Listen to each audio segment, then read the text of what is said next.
everyone, this is Erum for Altenew. Welcome to Creative Coloring with Erum. Today I'll be using the new metallic watercolors by Altenew in an interesting way. Stay tuned.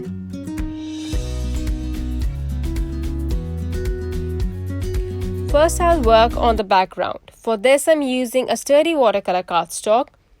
I'll scribble Lagoon watercolor brush marker in the middle, and then on the edges I'll scribble Desert Night watercolor brush marker.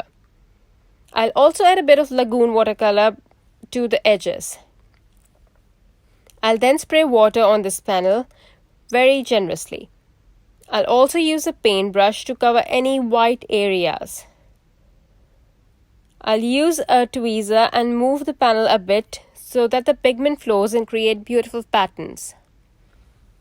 Next, I'll add water to one of the shades in the metallic watercolor set and take some of it out on the watercolor palette. I'm using the grit stencil and I'll adhere this onto the panel with washi tape. Then take a blending tool and apply the metallic watercolor through the stencil. This is the first time I'm trying this, so I'm hoping that this works.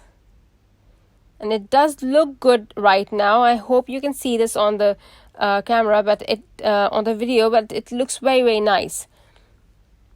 Now I have these images stamped from the Poppy Garden stamp set on watercolor cardstock in Obsidian Pigment Ink, and I will use the leftover metallic watercolor to add a bit of color to the petals.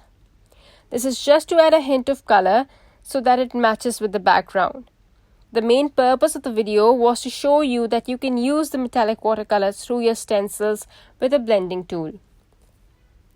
I also decided to add a bit of both Desert Night and Lagoon watercolor brush markers on the petals since it wasn't matching very well with the background with just the metallic watercolors.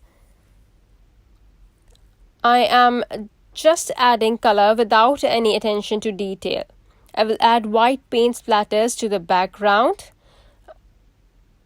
I'm not going to put the entire card together in the video since my panel is really warped and needs to be kept overnight under something heavy. But it's a simple layout where I'll adhere both flowers on different levels of foam tape and pop a sentiment. That's all for today. I hope you'll use your metallic watercolors with your blending tools to create different looks. Thank you for watching. Bye.